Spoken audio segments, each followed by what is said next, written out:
Hey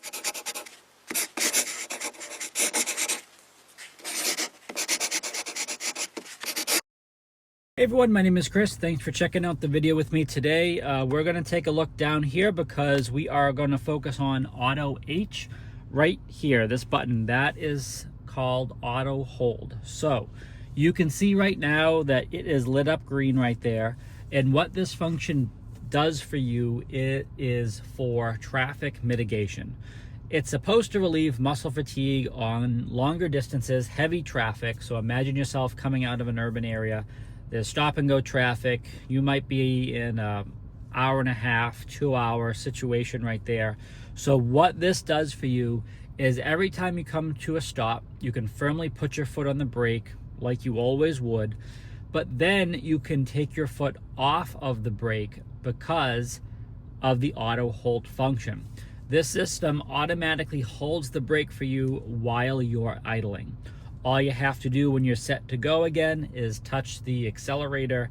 It automatically disengages the brake, allowing you to move forward while you're in that traffic situation. You come to another stop, maybe a couple seconds later, same idea. Firmly put your foot on the brake.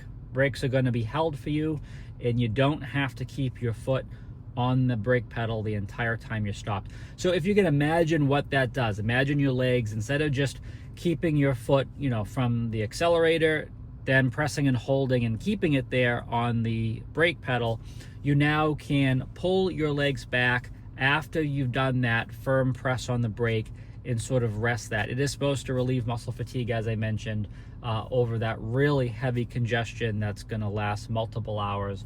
A lot of people have asked, is this not the same thing as, adaptive cruise control? It's very similar, except, this is not keeping the distance between you and the car in front of you. It's not keeping you centered in your lane. The only thing it's really doing is holding the brake for you while you're idling and while you're stopped. Now, of course, adaptive cruise control does hold the brake for you while you're idling. So in that sense, it is similar, but I don't want people to get too confused about it, thinking, oh, I have auto hold in my car, I'll just use that instead of adaptive cruise control or something like that, because that's not exactly the case, and I don't want to mislead people or have them go down that direction, or worse, as they're looking at a new BMW or whatever it is you're looking for, bypass that adaptive cruise control feature because they're told they have auto hold. That's definitely not the right guidance to go down and the path to go down. Again, auto hold is only going to be holding the brakes for you while you're idling. It's not doing the distance control. It's not keeping you centered in your lane. And there actually has been quite a few people that have reached out to me with that specific question lately, and I really want to make sure that gets clarified so people know the difference, because it is definitely a safety concern if they assume that it's going to be having a lot more functions. So it's a great system, but again, it's a psychological thing too. Once you get used to this, I find myself basically having it on all the time. So you don't have to just use it in traffic. You get off the highway, now that red light, now that stop sign, or a yield it may be.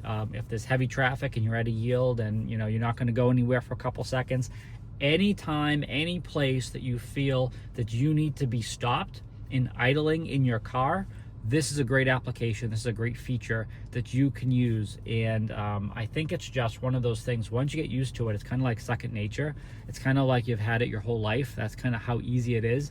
The only thing that I'd just recommend, unless you have a fleet of cars with this feature, is to make sure that you know which car you're in when you're using it, because not every car has this. And if you start using it every day, people get pretty used to this, because this is what they're doing every single time they're coming to a stop sign, a red light, just a firm press on the brake, and that's it. Just keep in mind, obviously, knowing which car you're in before you go to start doing some of the stuff, because I've had quite a few people reached out saying, yeah, I forgot I was in the car, the BMW that has that, and the other day I didn't completely stop at that stop sign. So yeah, just make sure you understand, obviously, which car you're in and what equipment you have in there. We want to make sure everyone is safe out there on the road, but also want to make sure everyone's maximizing all the great features and benefits inside of the BMW as well.